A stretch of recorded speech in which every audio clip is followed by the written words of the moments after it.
Well, habitation station. You know what? This is such a dumb thing to say, but I would love if someone just like took their natural at the gold.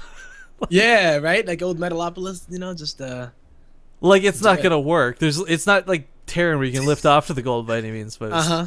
it'd be cool. Just take it. Just take it. It's close enough. If you can get away with it, then hey, that's like pretty much a game-ending expansion. Yep. Well, into the thick of it. Game number 3, guys, in the finals of the Go for StarCraft Monday Premium Cup, tied up 1-1 in this best of 5. I'm Rifkin, casting with Tempo, and spawning here in the top left corner of the map, playing for Dignitas. It is the Polish player known as Tefel. And why is the production tab not going up? There we go. Sorry. As I mess everything up. And spawning in the top right corner, he is our Zerg from the Team Liquid from Norway. He goes by the name of Snute. Kind of a cool thing to note, guys. They were asking about doing a best of 3 versus best of 5, and Snute said, I signed up for practice, not for money. I'd like to do a best of 5. And I gotta say, I kind of like that mentality. Tefel, of course, kind of the exact opposite. Not to call him greedy or paint him in a poor light, but he's like, I just want a quick game. I want a best of 3. So they did, of course, in the end, end up agreeing to play a best of 5. This is kind of the default format. But what's really nice is a lot of these online cups, whether it's Zotac, Go for StarCraft, Energy, like they all pretty much say, like, if you guys want to play best of 3, hell, you want to play a best of 69. I mean, it's up to you. You just both have to agree on it. That's cool. Really cool on them. Obviously, for us, it's better because we got to cast more games, but yeah. Well, actually, if this had been a best of 3, this would be the ace match, of course, but yeah, not quite what's going to come down. Both go with pool first here in Habitation Station. Again, one of the newer maps in the 2014 ladder pool. This, Heavy Rain, and Daedalus Point are the 3 new ways that I guess Blizzard's trying to shake things up. apparently. But yeah, pretty similar openers from both of these players.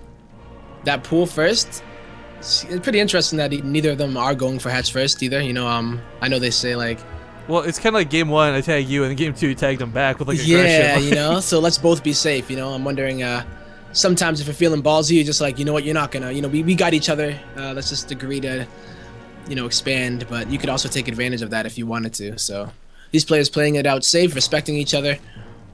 Well, what's really nice too is there might only be one watchtower on this map, but it does cover the central portion of this map. So whoever's got control of that watchtower is going to be able to see the opponent's Zerglings or Roaches coming from so far away.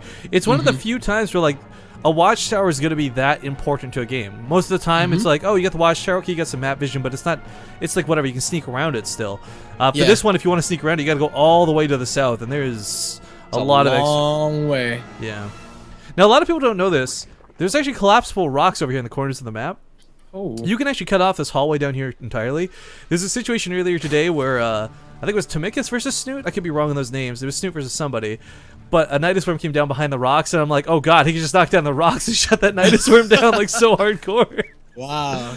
Yeah, I didn't even notice those. It's pretty cool. Yeah, I don't think a lot of players have either. It's kind of just one of those like. You're not gonna really see it, yeah, right? And the corners of the map are like the least traveled paths here, right? Like, where are you ever gonna sneak around like this?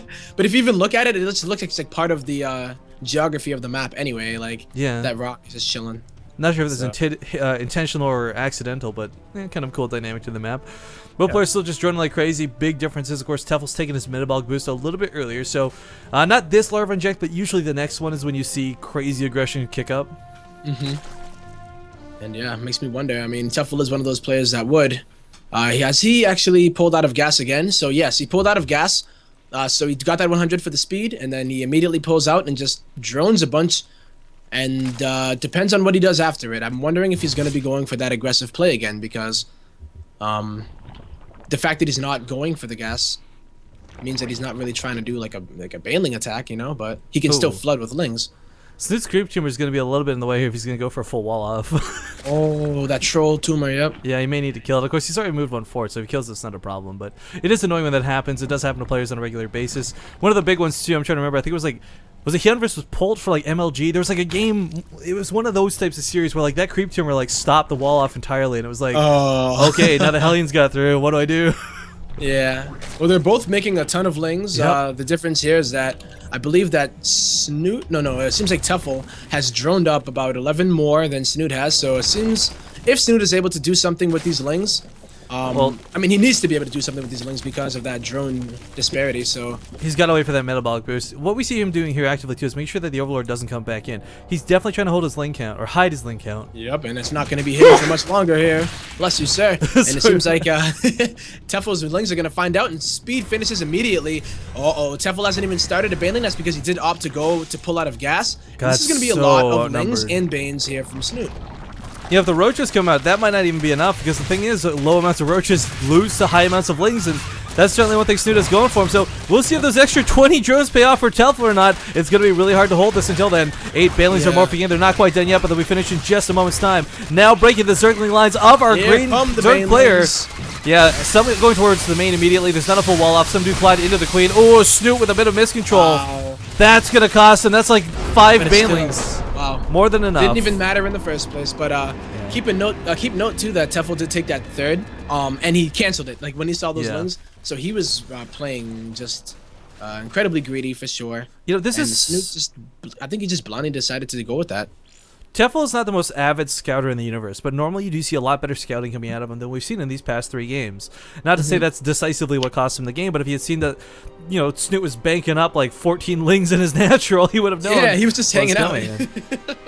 If he had sent those lings up just a little bit earlier, you know, even like 2 just to see that, then it wouldn't have been. Yeah, Speed wasn't really finished. I think it was about like. Well, let's be honest. Speed, even without speed, there was just like an overwhelming amount of lings to deal with. The amount of drones Tefel had taken at that point. Yeah, there really was not. I mean, it was just one of those. I droned too hard, and yeah, I got punished for it.